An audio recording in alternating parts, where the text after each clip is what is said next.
Oui, professeur Aïda Silla, professeur de psychiatrie à l'université Cheikh Anta Diop de Dakar et originaire de Pout. Pourquoi avoir pensé organiser ces journées médicales? Alors, ce sont des journées qui s'organisent depuis un certain nombre d'années et nous avons une édition tous les ans. C'est donc l'ensemble des médecins originaires de Pout avec leurs amis, leurs étudiants qui chaque année se mobilisent pour rapprocher des spécialités médicales des populations qui n'ont pas toujours cette opportunité de rencontrer des spécialistes.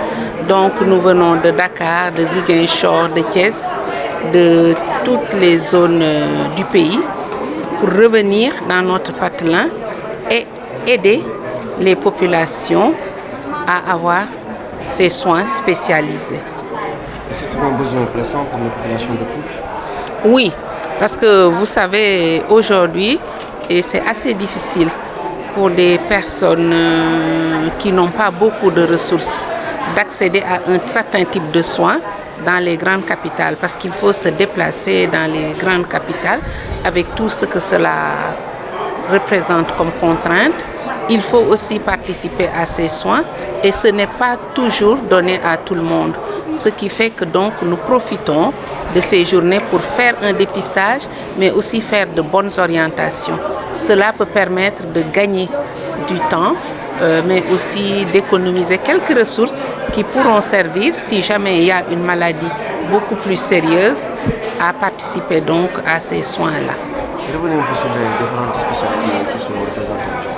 Alors aujourd'hui, sont représentées la médecine générale, qui est un peu la plus sollicitée parce que c'est elle donc, qui va s'occuper de tous les patients.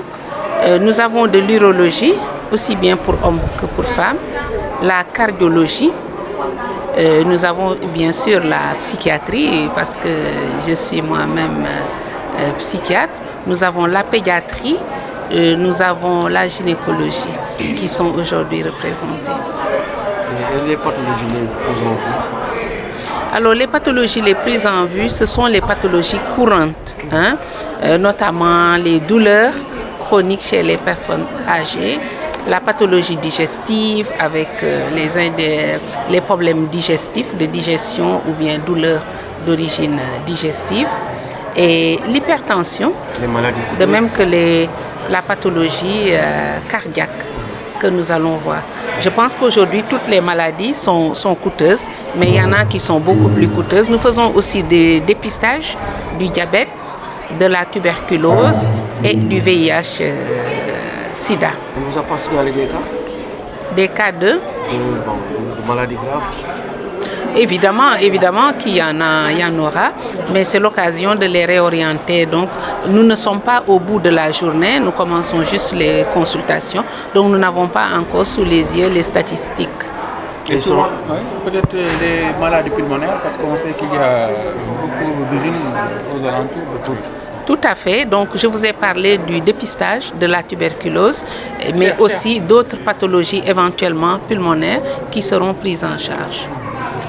Waaw bëccëg yooyu at mu jot dañ koy def muy comité de rénovation pour Diender bi nga xam ni yàgg na fi yaakaar naa sax boobu ñun judduwuñu wala bu ñu juddoo it suñuy at warul woon bëri te président bi nekk fii di sama doom Ousmane Kane ñu koy def at bu jot nag pour indi ay fajkat yi nga xamante ni am nañu xarañ ci yenn pàcc wér-gu-yaram yi ñu ñëw jàppale ko askan wi jegeel ko askan wi ndax xam nañ ni ci dëkk-dëkkaan yu ndaw yi askan yi duñu am toujours pajkat yi nga xamante ni ñu ngi ci loolu dinañ am ay docteur mais am na benn xeetu docteur boo xamante ni daf fi xaw a tumuranke tuuti ba tax na ñi nga xamante ni sosoo nañu Pout yàlla baaxee ñu dem ba àgg ci foofu dinañu ñëw toogaat ak askan wi pour indil leen lool nga xam ni ñun mën nañ ko su ko defee ñu seet leen saytu leen xool ñi nga xamante ni mën nañ leen a faj ñu faj leen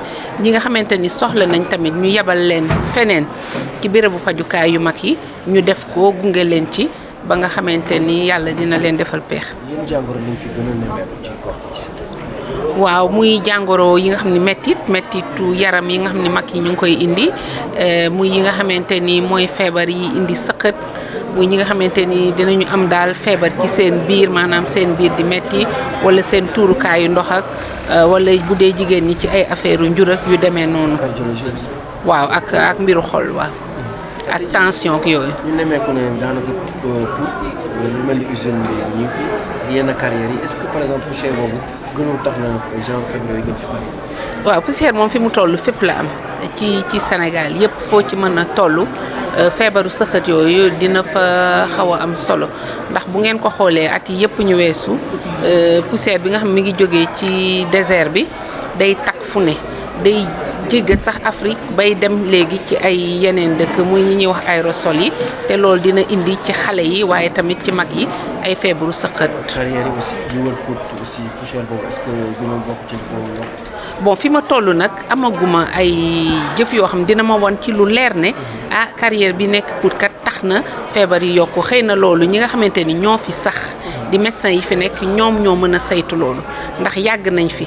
laata carrière yi di ñëw ñu ngi fi après carrière di ñëw te ñoom ñooy gis ñi fiy ñëw ñëpp su ko defee loolu ñoom ñoo ci mën a gëstu ñoo koy mën a xam ñoo koy mën a wax ndax mënuma wax loo xamante ni leeruma te xamuma ko ndax bu fekkee ba ci wàllu science ngay yëngu du politique du leneen li ngay wax danga ko war a teg ci lu leer bëgg lu neex nit wala bëgg lu naqari nit du tax ngay fent loo xamante ni xamoo ko te tegoo ko ci firnde bu leer moo tax loolu mënuma cee wuyu fi ma toll nii. est-ce que yenn jàngoro yi yéen bu ngeen leen jéem a référé ci yeneen hôpital yu mag yi. waaw wax naa ko léegi yi nga xamante ni seen paj mënul am fii yi nga xamante ni mënuñu leen toppatoo fii dañ leen di yabal fa nga xam ni foofu la faj mi gën a ñoŋee. Merci. D'abord, nous allons retourner un peu en arrière. Vous rappelez que ces journées médicales sont de coutume à Pout et le comité de rénovation a toujours œuvré pour le bien-être des populations à travers la santé. Et je rappelle que c'est la 18e édition dédiée au maire Feu Aline Badara Diagne. Quel est l'objectif qui est visé? L'objectif qui est visé, c'est d'abord de mener à bien le bien-être de la communauté. Parce que la rénovation s'investit dans des actions sociales et pour mieux conforter notre position, pour mieux conforter l'héritage que nous ont laissé nos vaillants papa et maman qui étaient ici au niveau de la rénovation et qui sont toujours. Donc nous avons jugé nécessaire de perpétuer la tradition et cela au grand bonheur de toutes les populations.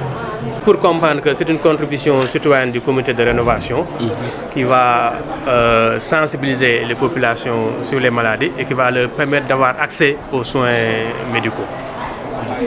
ci wolof rek tey jii yéen kuréel gi ngeen taxawal ci Pout tey jii consultation yi lan mooy dëgg-dëgg lay mbir mi.